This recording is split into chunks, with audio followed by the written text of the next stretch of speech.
Have you ever walked into a room and sensed that something wasn't quite right? Although nobody had said anything unusual, everyone was smiling. Conversations were flowing normally, and on the surface there was absolutely nothing you could point to. You couldn't explain it if someone asked, yet something inside you had already noticed a collection of tiny details that your conscious mind hadn't even caught up with. And before you realized it, your brain had quietly reached a conclusion your eyes hadn't fully explained. Most people would wander into that same room, enjoy themselves, have a perfectly ordinary evening and never think about it again.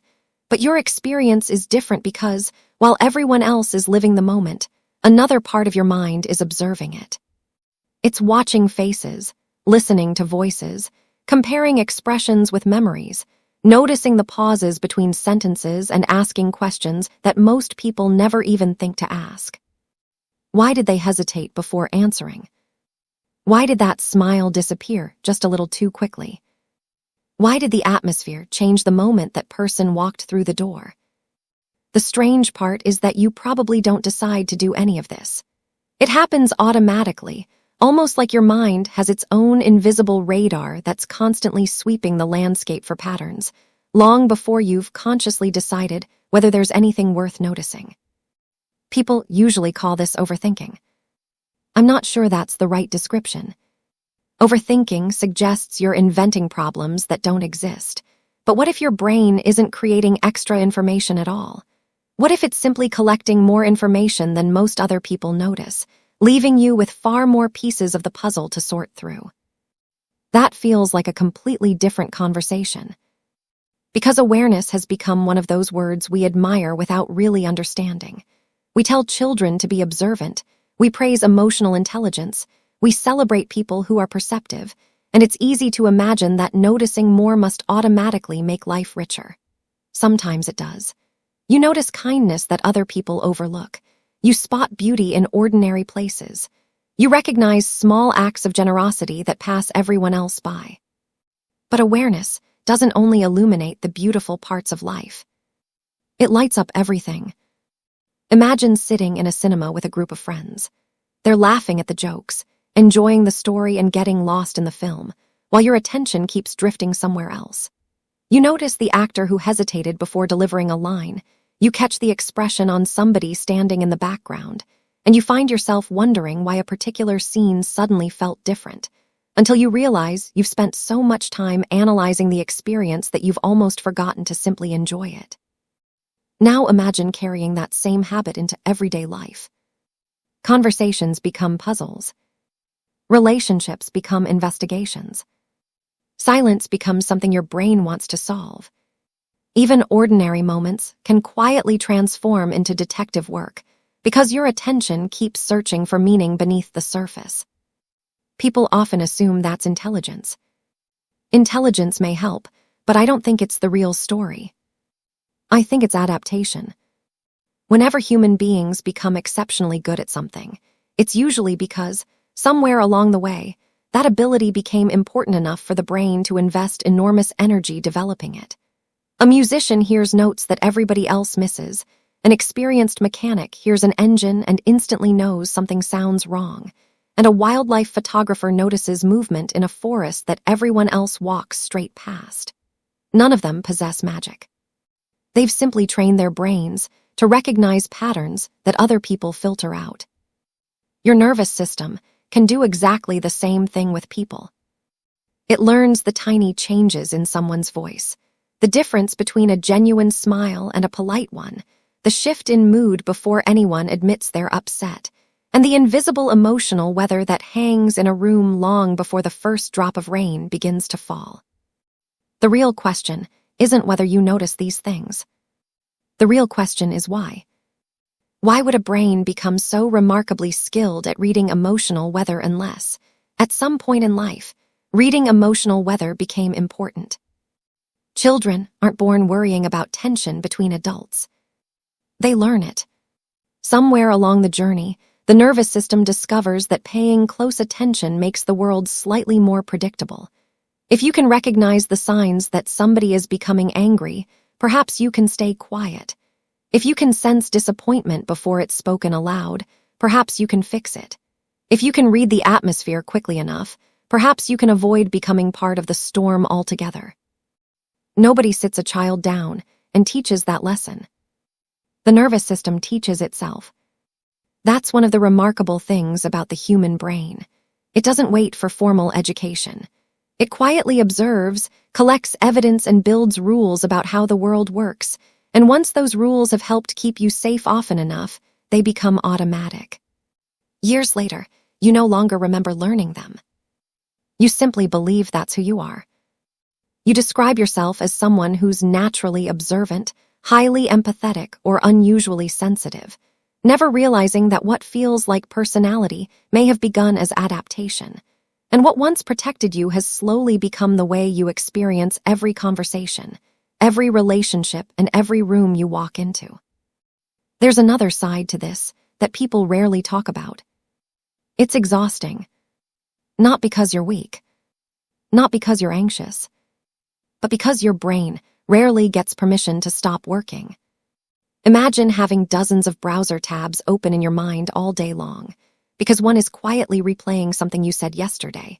Another is wondering whether somebody's unusual tone meant more than they admitted, while a third has already started rehearsing tomorrow's conversation before it's even happened. And although none of those thoughts seems particularly demanding on its own, together they quietly consume your attention until your mind feels tired long before your body does. That's why solitude often feels less like loneliness and more like recovery. People sometimes assume that highly aware individuals dislike socializing, but I don't think that's true at all. In fact, many of them love people.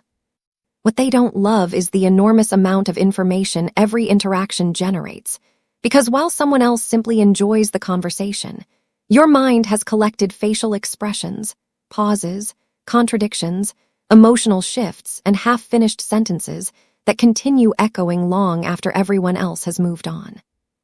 It's rather like carrying home every shopping bag in the supermarket when everyone else only picked up the things they actually needed. Eventually, the weight becomes noticeable. And here's the irony. The very quality that people often admire from the outside can become surprisingly lonely on the inside. People see someone who's emotionally intelligent. They don't see the constant mental processing. They see someone who's thoughtful. They don't see the endless analysis that keeps running after everyone else has gone to bed. They see sensitivity. They rarely see the cost. Perhaps that's why so many highly aware people spend years believing something is wrong with them, when in reality, their nervous system is simply doing exactly what it learned to do a very long time ago. The difficulty isn't awareness itself. Awareness is a gift. The difficulty comes when your brain treats every silence as a warning, every expression as a clue, and every conversation as something that still requires investigation long after it has ended. Because eventually, you stop living inside your life and begin living inside your interpretation of it. And that's where the real problem begins. Because if this way of seeing the world wasn't something you were born with, but something your nervous system quietly learned over time, then perhaps it can also learn something new. Perhaps awareness doesn't have to disappear. Perhaps it simply has to feel safe enough to finally rest. You weren't born walking into every room searching for invisible danger, analyzing every conversation, or trying to read the emotional weather before anyone else noticed it changing. Your nervous system learned to do that because, somewhere along the way, paying attention became associated with safety. And although those lessons may have been useful once upon a time, the remarkable thing about the brain is that it doesn't automatically retire old survival strategies simply because your circumstances have changed. Think about the burglar alarm on a house. It's a wonderful invention when someone is genuinely trying to break in, but imagine if it became so sensitive that it went off every time a bird landed on the roof, every time the wind shook a branch, or every time the postman walked past the front gate.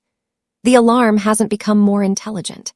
It's simply become unable to distinguish between real danger and harmless movement. Sometimes awareness works exactly the same way. It begins by protecting you from genuine emotional storms, But after enough repetition, it starts reacting to every raised eyebrow, every delayed text message, and every awkward silence, until your nervous system is spending enormous amounts of energy preparing for problems that never actually arrive. And here's where life quietly becomes exhausting. Most people think tiredness comes from doing too much. Sometimes it comes from noticing too much. Imagine two people leaving the same party. One remembers the music, the food, and a couple of funny conversations before getting into bed and falling asleep within minutes. The other is still replaying the evening hours later, wondering whether they talked too much, whether someone seemed slightly distant, or whether that strange pause halfway through a conversation meant something they completely missed. They both attended exactly the same event, yet one carried home a pleasant memory, while the other carried home an investigation. That's the hidden cost of heightened awareness. You don't just experience life. You continue processing it long after everyone else has moved on. It's rather like carrying every shopping bag yourself because you assume nobody else has noticed they're getting heavy. Eventually, it isn't the individual bags that become the problem. It's the fact that you've forgotten you were ever allowed to put any of them down. One of the biggest misconceptions about highly aware people is that they simply need to relax. If only it were that easy. You can't order a nervous system to stop scanning any more than you can order your heartbeat to slow down by sheer force of will. Awareness isn't something you switch off with positive thinking. It's a habit that has become woven into the way your brain interprets the world, and habits like that aren't removed by fighting them. They're replaced by something better. That brings us to an important distinction. Awareness is not the same as wisdom. In fact, they're often mistaken for one another. Awareness notices. Wisdom pauses. Awareness gathers information. Wisdom decides what deserves your attention. Those are two very different skills. The trouble begins when awareness quietly skips over that second step. You notice something unusual, immediately create an explanation for it, and then react to that explanation as though it were an established fact. A friend doesn't reply to your message for 6 hours. Your brain decides they're upset with you, and before they've even picked up their phone, you've already apologized for something that never happened. We've all done it. The mind is remarkably good at filling empty spaces with stories. The difficulty is that it usually writes those stories using old experiences rather than present reality. That's why awareness can become such a convincing illusion. The evidence feels real because you genuinely notice something, but the meaning you attached to it may have come from memories your nervous system has been carrying around for years. Perhaps that's why the most peaceful people aren't necessarily the ones who notice the least.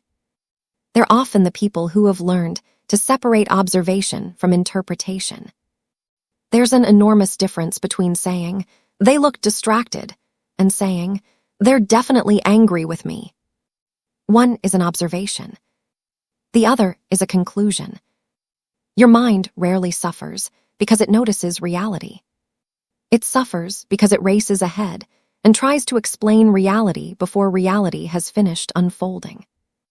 I think this is where the idea of the observer's mind becomes useful. An observer doesn't rush to solve every mystery. An observer watches, listens, waits. Imagine standing beside a river. Leaves float past on the surface, some moving quickly, others drifting more slowly, but you don't jump into the water every time another leaf appears. You simply notice it, watch it pass, and allow the river to keep flowing. Thoughts can be exactly the same. Not every uncomfortable thought deserves an investigation. Not every emotional reaction requires an explanation. Not every silence is asking to be interpreted. Sometimes your awareness is simply showing you another leaf floating downstream. The goal isn't to become less observant. The goal is to become less entangled. That sounds simple, but it's a profound shift. Instead of asking, "What does this mean?" perhaps the better question is, "Do I actually know what this means?" Instead of assuming responsibility for everybody else's emotions, Perhaps you simply acknowledge that people are allowed to have feelings that have absolutely nothing to do with you. Instead of carrying every emotional weight into tomorrow, perhaps you allow some of them to remain exactly where they belong, yesterday. Real awareness isn't about collecting more information than everyone else. It's about recognizing which information deserves your energy and which simply deserves your curiosity.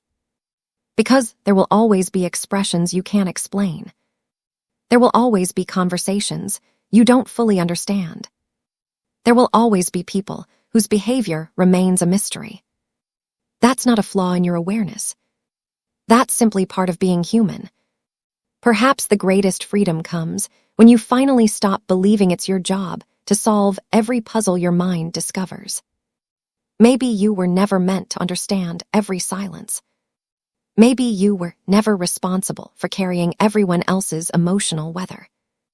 Maybe your nervous system has been working overtime for so long that it forgot there was another way to experience the world. The beautiful irony is that when awareness finally feels safe enough to rest, it doesn't disappear. It becomes clearer, quieter, more trustworthy, because it no longer mistakes every shadow for a threat. It simply notices what is there. And perhaps that's what genuine awareness has been trying to teach us all along. Not that the world is full of danger, but that peace begins the moment we stop believing we have to carry everything we can see.